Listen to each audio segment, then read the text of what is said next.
can be easy for any of us to fall into the trap of thinking that it's people who have obvious gifts or talents who are the ones serving God effectively. But the Apostle Paul tells all of us that we're to display our faith through serving others. Today on Truth for Life, Alistair Begg explains why Christian usefulness has more to do with availability than any special ability. We're in 1 Corinthians 16, verses 15 through 18.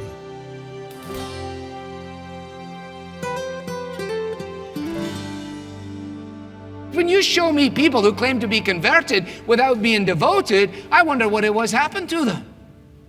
Let's have none of this silly teaching about the various stages involved in a progression of a walk with Christ, as if you can have the conversion package, which includes heaven and no hell, but nothing beyond that. Or if you would like a little more, you can have the devotion package, which involves a little more commitment on your part, but it yields special benefits. Or you can have, and so on. And so many people I talk to, they think of the Christian life just like that. Oh no, I'm just converted. I'm not devoted. I want to say to you, if you're not devoted, it's questionable whether you're converted. Now, the interesting thing is that their devotion reveals itself in service. They devoted themselves to something. Or what are you doing over there? Oh, I'm just devoting. It doesn't work like that. You know devotion in relationship to something, and they devoted themselves specifically to the service of the saints. Phillips puts it, they made up their minds to devote their lives to serving others. They imposed upon themselves a duty.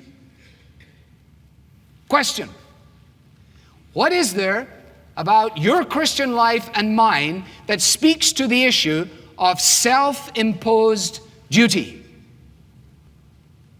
Do you realize that duty and habit are not dirty words? We have made them dirty words, especially in relationship to Christian things. If anybody speaks to the issue of duty, the knee-jerk reaction is the person is a legalist. Well, what about the self-imposed duty of your physical life? The self-imposed duty of brushing your teeth? The self-imposed duty of showering? The self-imposed duty of eating? The self-imposed duty of speaking civilly to other people? None of those things are biological functions. Ultimately, they are decisions, they are choices. You choose to brush, floss, shower, eat, and be civil. You choose not to, and it has radical implications, not only for yourself, but for everyone who spends time with you. Right? And the same is true in Christian terms. I ask you again, what is there? I'm being very specific here. What is there in the 7-day period of your life that is there as a result of a commitment on your part, self-imposed duty? Is there anything there? Or do you do everything just because you feel like it? Or do you do everything just because you're coerced to it, manipulated from the outside? You see, the freedom of Christian living is the freedom which the Spirit of God brings to us to enable us to enslave ourselves to duty. It's a self-imposed duty. I remember when I had the option in relationship to worship at church. I still do, but it has more implications if I exercise the wrong option. But I remember when I was not here but was there, that there was many a Sunday when the reason I went to church was not as a result of some kind of divine afflatus, some great surge when I wakened up in the morning. But I wakened in the morning and I said, you know what? It's Sunday. What do I do on Sundays? I said, I go to church on Sundays. You know what? I flat out don't feel like going to church today. But I'm going to go. It's just a self-imposed duty. I just figured that if I was there, I might be able to speak a word of encouragement to someone. If I was there, I might hear a word from God that I definitely needed to hear. If I was there, I might be able to add my voice in song. But I didn't go for points, and I didn't go for feelings. And frankly, I still don't. It's a self-imposed duty. If you only witness to people in traveling on a plane or on a train or on a bus when you feel like it, get ready for not witnessing to people. But if you're prepared to speak a word in season for Jesus Christ as a result of a self-imposed duty, you'll have unbelievable opportunities. Just ask yourself when you're sitting there and the person says, you know, I'm so fed up with things, I can't believe why the world's in a mess, in such a mess. You say to yourself in that moment, you say, what do I do when this happens? The answer is, I speak a word in season. If you ask yourself the question, what do I feel like doing right now? It's probably pulling Newsweek up right around your head and ignoring the fact that the person even asked the question. Self-imposed duty. Now notice these dear folks. They stand out in the whole of the New Testament because they were converted and they were devoted. And they were devoted to the service of the saints. They were willing, they were spontaneous, and they were useful. They weren't waiting for an assignment. Don't you get fed up with people waiting for assignments? I mean, are you a manager, a supervisor? Do you have a factory? Do you ever get students into your factory? And you're the supervisor and they come in, they say, this is Fred, George, and Bill, and they're going to be here. Don't the guys drive you nuts that you say, now, go over here, and then they go over there, and then they're just standing like they're brain dead. And you go over and you say, what's wrong, George? And he said, what am I supposed to do next? Well, we could do this next. And then 20 minutes later, he's, well, I don't know what to do now. I don't know what to do. Well, pick something up. There's trash on the floor. Pick that up, right? The thing needs swept. Sweep it. The tools need cleaned. You're a landscaper, and you came home at 4 and the whole thing is covered in grass and bits. You sit there and say, I don't know what I'm supposed to do. Clean the jolly tools for one thing. You don't have to be a rocket scientist. You have to be told everything. Do you know how many people in a church of this size are all standing around on corners going, I don't know what I'm supposed to do. What are you supposed to do in this church? I don't know what you do. Hey, come with me. I'll show you what to do. See, in many cases, we're hiding behind the idea of I don't have the ability. We're not looking for ability. Write ability down and then put these letters in front of it. A-V-A-I-L. The issue is not ultimately ability. The issue is availability. Available. And Stephanus and his family got converted and they just started doing stuff. They ministered to the saints. They said, this is what we're going to do. We're just going to go at it.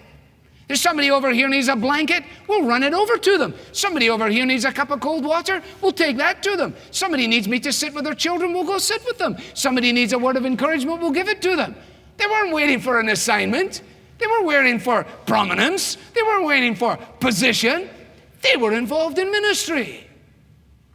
And the idea for them, given that it is a house church especially, the idea that for them ministry and Christian living would be about sitting in a lovely big auditorium like this 1 hour a week and then walking out and doing very little would have been completely mind-blowing to them. They could never have conceived of that. They'd have said, I don't know what that is, but it surely isn't conversion plus devotion. Indeed, in the King James Version, the word is not devotion, the word is addiction. If you got a King James Version, it's addiction. They were addicted to it. In an addiction, what happens? It becomes habitual activity. The more you get, the more you need. Until you're at the point where if you can't have it, you can't live. That's what Christian service had come to Stephanus. I find this phenomenally challenging. I've got to tell you, I don't know about you. Have I reached anything approximating to this idea of habitual, addictive Christian activity? They were not workaholics, compelled to work for work's sake. They were addicted to ministry for love's sake. They started to minister, and the more they ministered, the more they needed to, until they got to the point where they couldn't live without it. You remember that song that went, I can't live if living is without you? It went way up high, you know. I can't live if living is without you. Now you remember it, right? You couldn't remember it. You couldn't remember it until I did it. And you're driving in the car in the 60s. They remade it now, not as good. You're driving in the car, and the guy's going, I can't live if living is without you. And you're going, if you're an average guy in love with a girl, you go, that's exactly how I feel. That's exactly how I feel. And what he's saying here, Stephanus and his family said, I can't live if living is without Christian service. Now you see, it doesn't say, I can't live if I can't teach. I can't live if I can't lead. I can't live if I don't have a position. It said, I can't live if I can't minister, serve. Conversion, devotion. Thirdly, and fast, submission. Submission. I urge you, brothers, to submit to such as these. These are the kind of people to whom you need to submit, he says. This is servant leadership at its best. Instead of the Corinthians fighting for their rights and for their privileges and for their respect, they should be fighting for a chance to follow after and serve the likes of Stephanus and his family. These people were not isolators, they were cooperators. Synerguntai, the word that gives us synergy. There was a synergy about what they were doing. They were committed to the work. Kapauntai, they were committed to the point of exhaustion. This was not a leadership that walks around with a clipboard. You know, you do these things like cleanup days in your neighborhood. There's always some Charlie has a clipboard, you know. Give me that job. I like that job. Yes, I'll do that. You know, you got pine needles in here, and you got stuff all up your fingernails. It takes a year and a half. You broke the chainsaw 7 times. There's a guy up the street, and around comes Rodney with the clipboard. How's it going over here? Yes, very good. What do you have to do to get this job? This is unbelievable. Now, it makes me want to, take the clipboard and, put it over on the side for a little bit and say to the guy, get some stuff up your fingernails, would you? Stop going around with a clipboard. We got clipboard leadership is killing the church. Charts and diagrams and folders and systems and analysts and goodness knows what all. We're dying for a few folks with the stuff underneath their fingernails. Now, when I walked out after the first service, the first person I walked into was carrying a what?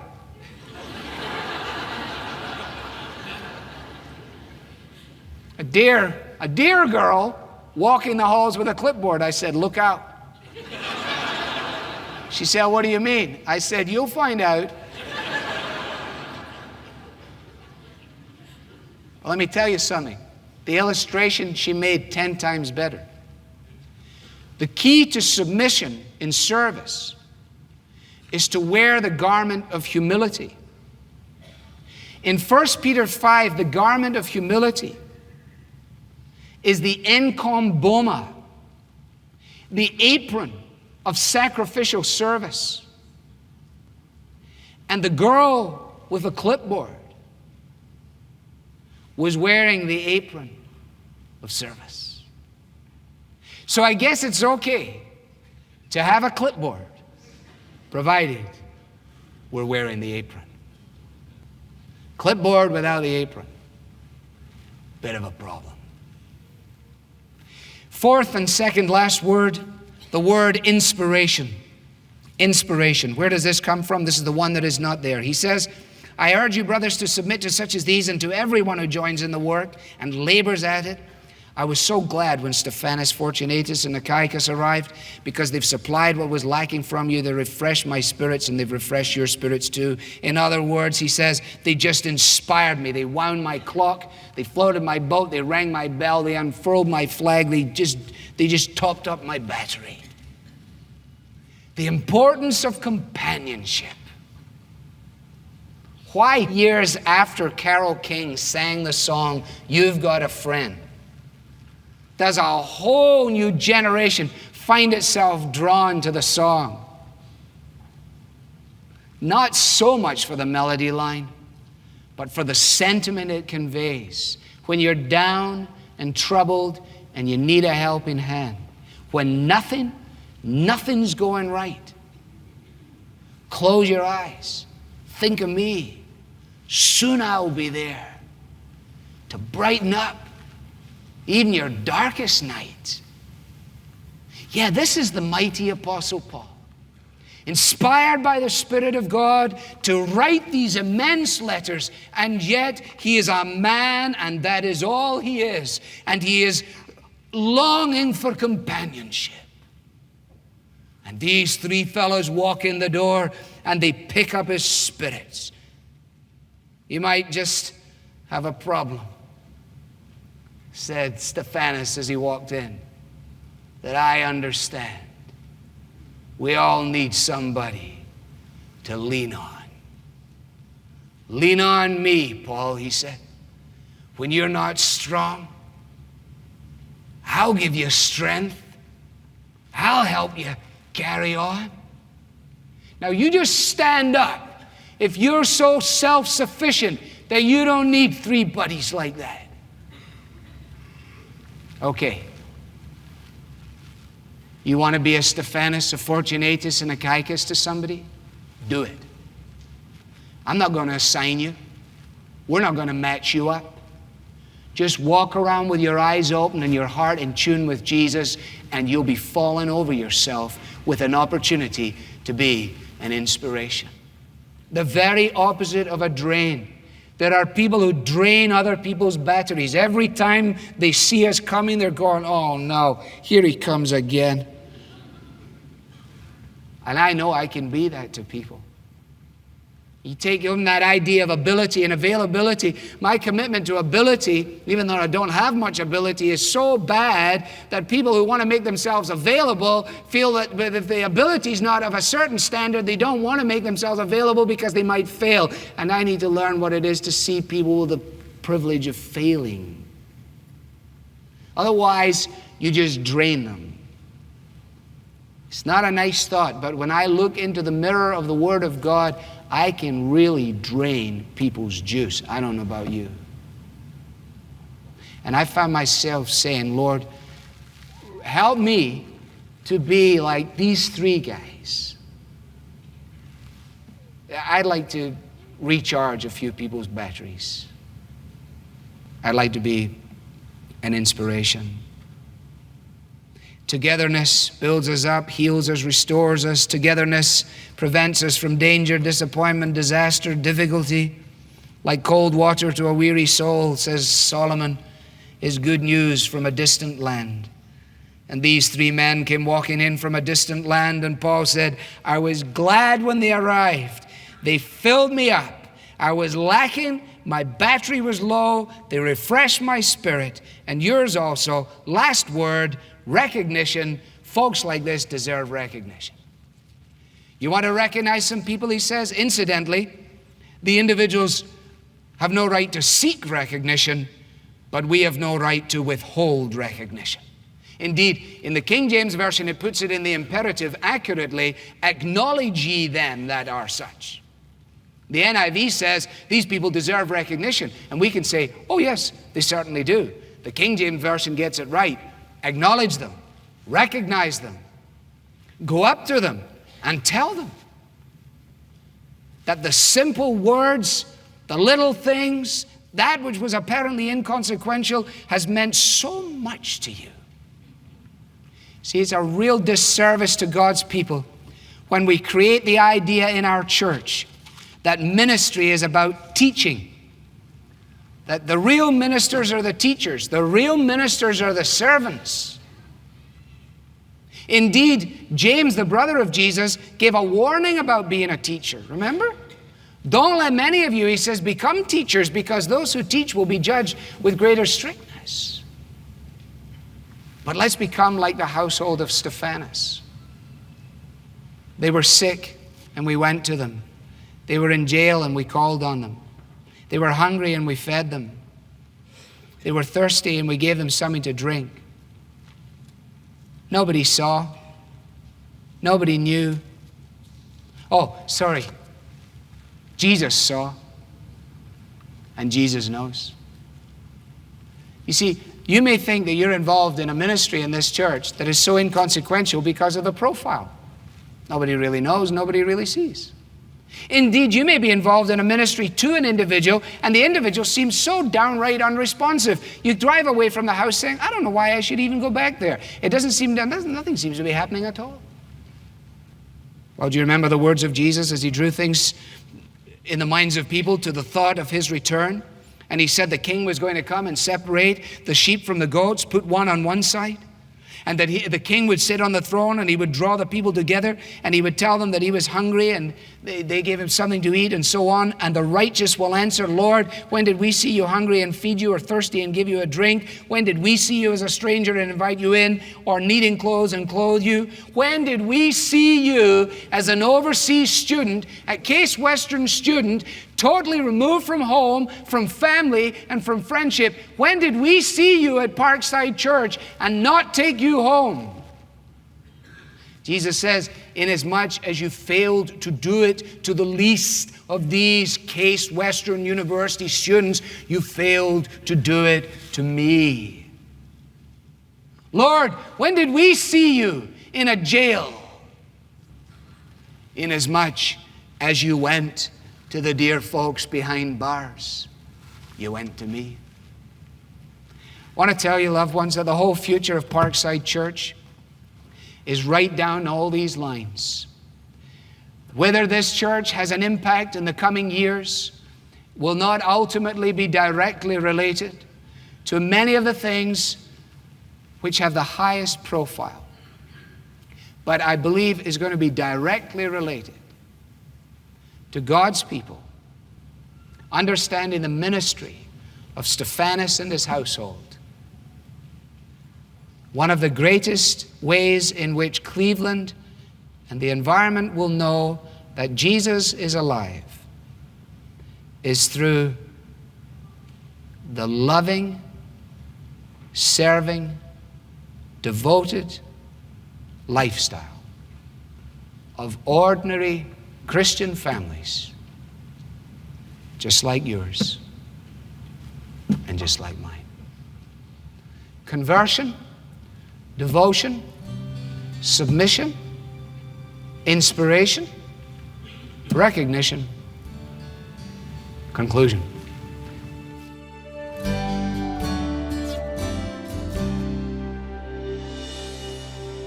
It is through humble service that our faith is revealed, both in the walls of our own homes and extending into the church and broader community.